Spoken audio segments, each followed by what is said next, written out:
All right. You had the pleasure, of course, of meeting before we started the interview. But for everybody watching, this is my son, Phoenix. And Phoenix, as I mentioned, is one of your biggest fans. Cool. And Phoenix skipped school today, Tom. I've interviewed everyone. Can I just say, I have interviewed at least...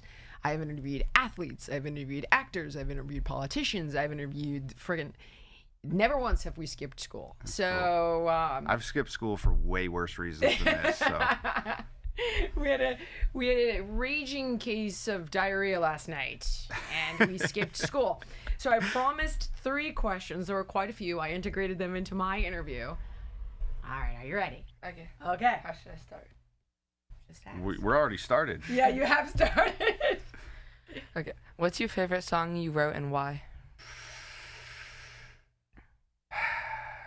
So I have 3 favorite songs, all for different reasons. So Dear Rappers, that was the event horizon where everything good in my life occurred because of that song, essentially. So Dear Rappers for sure. I did a song called Ghost for my girlfriend Nova, and that was like my first pop song that I'd ever made. And I'd sort of been, outcasted and blackballed from hip hop because of many of the songs that you've heard. And I wanted to just try something new and do something different and do something that I thought would be more difficult than rap, and that was sort of penetrate the pop world, because the pop world is notorious for being difficult to make a name for yourself or have a big song or whatever. So I wrote the song for Nova, Ghost, and that went number 1 on Billboard in pop, which was really cool. And it went on the radio. It was in high rotation for like 2 weeks. And then somebody called the radio station and said, do you know who the f*** this Tom MacDonald guy is? And then showed them my Instagram, and they took it off the radio. Oh my God. Which is fine, because I have no aspirations in being a pop star. I just thought it would be funny. I felt like we had infiltrated, we got into a room where we weren't supposed to be in. And it took them 2 weeks to figure out we weren't supposed to be in that room, and that was enough for me. That was really fun. So, Dear Rappers and Ghost, and then You Missed, which was your favorite. Yeah, which was the song that I wrote after the attempted assassination on Donald Trump, because I had just never. I'm sure you haven't either. Like, I had never experienced anything like that before in my life. I was sitting in the studio, and my girlfriend rushed into the room, and she had her phone to her head, and she was talking to my sister, and she said, they just shot Trump. And I stood up out of my chair, and I was like, is he dead? And she's like, I don't know. So I went online and saw the video, and like we discussed earlier, it was such like a fun time for everybody and such a fun campaign, and everybody was just rallying together, and it was this really unifying, awesome time. And then to have it all come almost, no pun intended, to a dead stop was like infuriating to me. When it comes to holiday gifting, I want to give people things that they'll love. Beautiful, timeless pieces that they'll wear for years. And that's one of the reasons I go with Quince. Everything's premium quality at a price that actually makes sense. Quince has something for everybody, whether it's silk tops and skirts for dressing up, perfectly cut denim for everyday wear, outerwear that actually keeps you warm and looks good. Their Italian wool coats, they're standout pieces. They're beautifully tailored, incredibly soft, and they're crafted to last for seasons.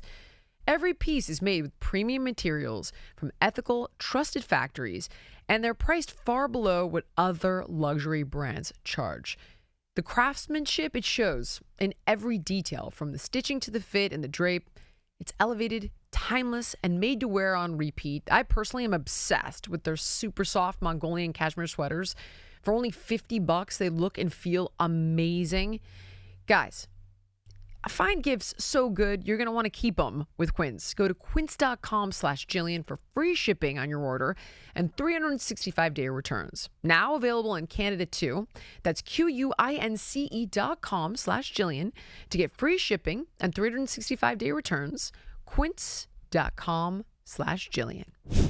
So I wrote the song literally moments after being given that information, shot the video that night, and then dropped it the next day, and then was fortunate enough to meet Trump in Coachella and give him a #1 Billboard plaque for the song, and he signed my Billboard plaque, and it's hanging in the house. And it was really just like, I'd made a lot of political songs over the course of my career, but I'd never really write about like current events. The only two real current events that I've written about were the attempted Trump assassination and the Charlie Kirk assassination.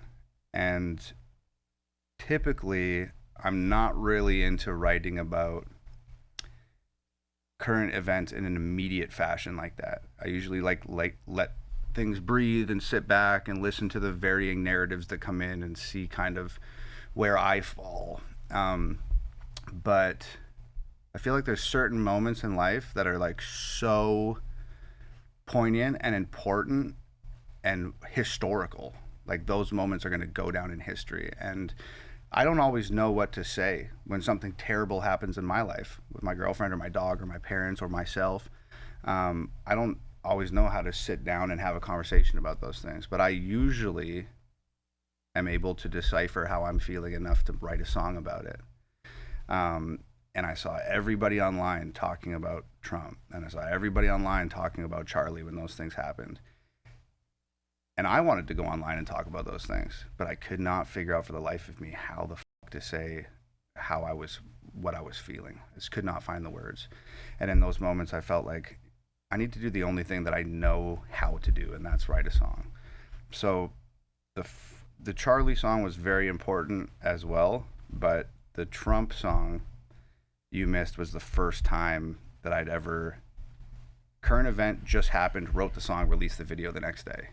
And because it was the first time that happened, I'd say that was my third favorite. So I got 3. They're all important for different reasons. Thank you. Yeah. And then what's your just favorite song of all time? Oh, jeez. I had no idea. Yeah, I didn't know your mom was going to be the easy interview. Favorite song of all time.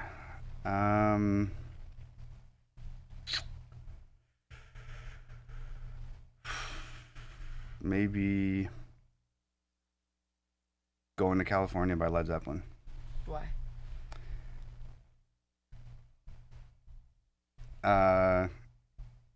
There's a couple lines in that song that just really, really spoke to me, and that was, oh man, I'm gonna cry if I have to say them out loud because they mean so much to me. But Robert Plant wrote a line that said, "I'm standing on a hill in my mountain of dreams." Like, I can't even do it. I can't even do it. I'm standing on a hill in my mountain of dreams, telling myself it's not as hard as it seems. And then that other line in that song that really spoke to me was, it sounds so dumb because, like, I don't think they feel as profound to most people, but it's took my chances on a big jet plane. Never let them tell you that they're all the same. I don't think it sounds dumb at all. Yeah. It's just because it, like, when I moved to America, like, my dad took me to the airport and gave me, like, my grandfather's wallet. And there was, like, $700 in the wallet. Fuck, man. And he said,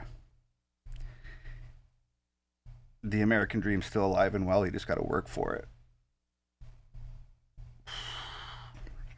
And, he said, you got one job in America, live up to your potential. And for whatever reason, man, those lines in that song just remind me of the journey that it took to get here. I'm just so grateful for being able to be here with you and your mom and do cool stuff like this and take care of my family. And it's just been such a blessing. So for those 2 lines, that's my favorite song. Last question. Yeah. What's your favorite tattoo you have? Oh, definitely the one on my stomach. It's like your ma and I talked about it earlier. It's like this smoke and fire, and there's like this skeleton, and he's like reaching up out of the fire, and it says, "If you don't know where the fire started, you will surely burn in it." And it was just like, that was like me, like reaching out of this chaos and fire and tumultuous life that I'd accidentally built for myself, and just like grasping at like something, like trying to get out, and lo and behold managed to do it. So that's the one. What's your favorite tattoo? I don't have any. You're gonna have to start working on it, dude. Sorry, Mom. I have a couple. All right, now this is the part where you thank Tom for his time. Thank you. And you ask him where everybody can find his music and how they can support him and his message. Where can everybody find your music and support you? So all my music is, thanks to Nova in 2017, all my music is on DSP, Spotify, Apple Music, all that stuff. I shouldn't say all my music. All my new albums I just purchased. It's going in your stocking. A little stick in this little envelope. Yeah. Oh, you got the USB stick. Yeah. Far out. I should have brought you guys some stuff, man. No, honey. We buy it just under a different. We have an alias at an address. Got you. Yeah. Me too. Yeah. But shit, I wish I would have known. I wish I would have known you were here. I would have brought you some stuff. I wouldn't have even told you. We bought it. And Okay. you were out of this one mug with the gun With handle. the gun? Yeah. I have one of those mugs. It's my personal mug. It's at my house. I'll come by here. You I'll will drop not it off. absolutely do that. Okay, Yeah. where can we support you? Tell everybody. Hangovergang.com. That's where, like I said, it's totally independent. I'm sort of outside of the music industry, so you can find my singles that have associated music videos on DSPs, but like my albums are like 30 songs long, and those songs are only available on CD or USB stick, and the only place on earth those are available is hangovergang.com. Thank you. You're very welcome. You crushed it. Anything You did want great. to Your mom didn't even make me cry. You made me cry. I was going to say, anything you want to say to Tom about how much his music means to you? A lot, for sure. Thanks, man. I'm glad. Thank you, babe. You're really Thank you. just so special. Thank you so much. Thank you. All right, guys, if you like this clip and you want to watch the full episode, click here. And if you want more content like this, you can subscribe to the show by clicking here.